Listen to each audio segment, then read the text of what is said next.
తెలుగులో సామెత ఉంది. చావుకి, పెళ్ళికి ఒకే భజంత్రి, పెళ్ళికి, తద్దినానికి ఒకే మంత్రం అని. అది ఎందుకొచ్చిందో తెలీదు గానీ, నిన్న హైదరాబాద్‌లో జగన్ చేసిన హడావుడి చూస్తే, ఇది నిజం. అంటే కరెక్ట్‌గా జగన్‌కి ఇది సరిపోతుంది. ఎందుకంటే 11 ఛార్జ్ షీట్లు సిబిఐ, 9 ఛార్జ్ షీట్లు ఈడీ ఏసిన వ్యక్తి కోర్టుకెళ్ళేటప్పుడు ఎలా ఉంటాడనేది మరి భారతదేశ న్యాయ వ్యవస్థలో ఇంతవరకు ఇటువంటి సంఘటన జరగల. గతంలో చాలామంది సీనియర్ రాజకీయ నాయకులు, ముఖ్యమంత్రులు, లాలూ ప్రసాద్ యాదవ్, లేదంటే కేజ్రీవాల్, లేదంటే ఒకప్పుడు ప్రధాని పివి నరసింహరావు కూడా మేం చేసింది తప్పు కాదని నిరూపించుకోవడానికో, లేదంటే ఆ ఛార్జ్ షీట్ వేసినప్పుడు విధిగా న్యాయ దీని ప్రకారం కోర్టుకు హాజరవ్వాల్సి వచ్చినప్పుడు వాళ్ళు చాలా సింపుల్గా కోర్టుకు హాజరయ్యారు. గతంలో కూడా జగన్ ఎన్నోసార్లు సిబిఐ కోర్టుకు హాజరయ్యాడు. ఆ రోజు హడావుడి లేదు. కానీ ముఖ్యమంత్రి అయిన తర్వాత ఈయన పందా మారింది. కోర్టుకు హాజరయ్యా అంటే నేను ముఖ్యమంత్రిని, నాకు ఖాళీ లేదు, నేను వస్తే 50 లక్షలు ఖర్చు అవుద్ది, కాబట్టి ప్రభుత్వానికి ఇంత ఖర్చు పెడతాం ఎందుకని చెప్పి నాకు వాయిదా కావాలని చెప్పి అడిగిన వ్యక్తి జగన్.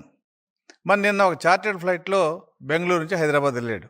సరే, ఆయన సొంత డబ్బులు కాబట్టి అది మనం ఆక్షేపించడం లేదు. 6 సంవత్సరాల తర్వాత, అంటే బెయిల్ వచ్చి 6 సంవత్సరాలు అవుతే, ఇంతవరకు ముఖ్యమంత్రిగా ఉండి ఒక 5 సంవత్సరాలు, అపోజిషన్లో ఉండి 1 సంవత్సరం, ఏదో కారణం చెప్పి అతను వాయిదాలు వేసుకుని ఇవాళ మరి కోర్టుకి తప్పని పరిస్థితుల్లో హాజరవడం జరిగింది. ఎలా హాజరయ్యాడు? కొన్ని వేల మంది కేకలు, కేరింతలు. అన్నిటికన్నా ఆశ్చర్యమైంది ఏంటంటే, ఈయన అసెంబ్లీకి వెళ్తున్నాడా, కోర్టుకు వెళ్తున్నాడా జనం కూడా కొంతమంది ఆశ్చర్యం వేసింది. ఇక్కడ అసెంబ్లీకి రాని వ్యక్తి కోర్టుకి వెళ్ళేటప్పుడు ఇంత హడావుడి చేయటం ఏమిటనేది ఒక సామాన్య రైతు, కూలీ, రిక్షా దొక్కుకునే స్థాయి వ్యక్తులు కూడా ప్రశ్నించే పరిస్థితి. ఏం రప్పా ఏంటి? ఏదో సినిమాలో డైలాగ్ వచ్చింది, దాన్ని నువ్వు రప్పా అని చెప్పి హైదరాబాద్లో కోర్టుకి వెళ్తే చూపించుకోవాల్సిన అవసరం వచ్చింది. ఇక్కడ రప్పా అన్నావు, 11 సీట్లు వచ్చినాయి.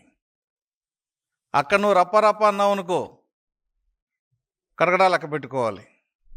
కాబట్టి ఎక్కడ రప్పా అనాలి, ఏ ప్రదేశం అనాలని కూడా తెలియకుండా ఒక రకమైన ఉన్మాదంలో జగన్ ఉన్నాడనేది ఇవాళ దాదాపు ఒక లెవెల్ న్యాయ వ్యవస్థ గురించి తెలిసిన వాళ్ళందరూ కూడా అర్థమవుతుంది. ఇతను ఒక రకమైన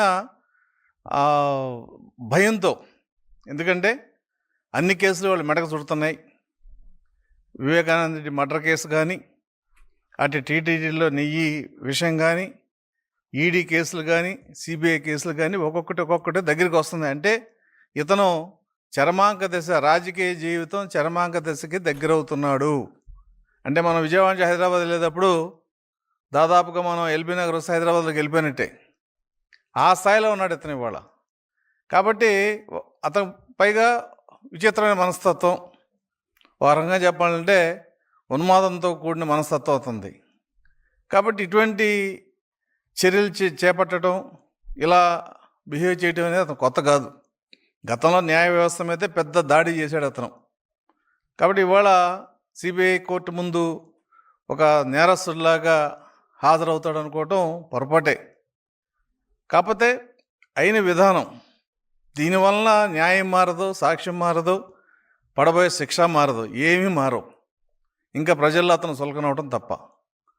మేము తెలుగుదేశం పార్టీ తరఫున ఇక్కడ అతను ఎక్కడికి వెళ్ళినా కూడా ఒక ప్రజాస్వామ్యంలో ఒక ఎమ్మెల్యేకి కానీ, లేదంటే ఒక మాజీ ముఖ్యమంత్రిగా అతనికి ఏం ఇవ్వాలి అన్నీ ఇచ్చాం. ఇవాళ ప్రజలు చాలామంది తెలియదు, మేము 50 మంది పోలీసు వాళ్ళని అతను సెక్యూరిటీకి ఇచ్చాం. చీఫ్ మినిస్టర్గా ఎక్కడా లేదేమో అని. అతను సాధారణ ఎమ్మెల్యేకి అంతమంది ఇవ్వాల్సిన అవసరం ప్రభుత్వం లేదు, కానీ ఇచ్చింది. ఎక్కడికి వెళ్ళినా అతను యాత్రలు, జాతరలు అంటూ ఊళ్ళకి వెళ్ళినప్పుడు కొంత నియమ నిబంధన పాటించడం చెబితే మనం చెప్పిన కొందుకు రెచ్చిపోయి జనాలను పోగు చేసి అల్లరల్లరి చేయడం అనేది అతనికి హ్యాపీగా మారింది. సరే, ఇక్కడంటే టూర్లు తిరుగుతున్నాడు, ఏం చేసుకున్నా రియాక్షన్ ఏమీ ఉండదు. కానీ అక్కడ కోర్టుల దగ్గరికి వెళ్ళేటప్పుడు నువ్వు అసెంబ్లీకి రాని వ్యక్తివి కోర్టుకి వెళ్ళేటప్పుడు ఇంత హడావుడి చేయాల్సిన అవసరం ఎందుకు వచ్చింది? నువ్వు అన్నావు దేవుడి స్క్రిప్ట్ అని చంద్రబాబు నాయుడు గారు ఓడిపోతే. ఇవాళ నీది కూడా దేవుడి స్క్రిప్టే. 11 సీట్లు, 11 ఛార్జ్ షీట్లు. అంటే అసెంబ్లీకి మీద లేని గౌరవం కోర్టు మీద కూడా లేదు నీకు. అసెంబ్లీలో నీకు ఒక ప్రొవిజన్ ఉంది, రావచ్చు రాకపోవచ్చు. కానీ కోర్టు కట్ట లేదు కదా, ఖచ్చితంగా హాజరు అవ్వాలి. నువ్వు ముద్దాయి కాబట్టి. అది కూడా A1. భారతదేశంలో అత్యంత పెద్ద అవినీతి చేసిన కేసు జగన్మోహన్ రెడ్డిదే. సుప్రీంకోర్టు కూడా కామెంట్ చేసింది, 43,000 కోట్లు ఒక వ్యక్తి అధికారాన్ని అడ్డుపెట్టి సంపాదించడం అనేది చరిత్రలో లేదని చెప్పి సుప్రీంకోర్టు కూడా చెప్పింది. మరి ఈ పరిస్థితుల్లో నువ్వు ఏమి చెప్పదలుచుకున్నావు? ప్రజాస్వామ్యంలో ప్రజలకు ఏం చెప్పదలుచుకున్నావు? అంటే భయపెట్టదలుచుకున్నావా? రప్ప అని అయిపోయింది. నువ్వు భయపెట్టే స్థాయి అయిపోయింది. నీ 11 సీట్లు ఇచ్చి ప్రజలు నీ స్థానం ఇది చెప్పేశారు. 2029 వస్తే రప్ప చేస్తానంటున్నావు. 2029 తర్వాత ఏముండదు నీకు భవిష్యత్తు? ఏం లేదు. నీ ఏ కేసులో శిక్ష పడ్డా నీ రాజకీయ భవిష్యత్తు అక్కడితో ఖతం. కాబట్టి నీకేం భవిష్యత్తు లేదు. వాళ్ళ కేజ్రీవాల్ పరిస్థితి ఏమైందో నీ పరిస్థితి అంతే. కాబట్టి నువ్వు ఫ్లెక్స్లు పెట్టుకుని నీ దగ్గర డబ్బు ఉంది కాబట్టి కూలి జనాలు తెచ్చుకుని హడావుడి చేస్తే ఆంధ్రప్రదేశ్లో ప్రజలేం అమాయకులు కాదు. ఇప్పుడేం మాట్లాడరు, కానీ ఎలక్షన్లు వస్తే నీకు తగిన విధంగా బుద్ధి చెప్తారు.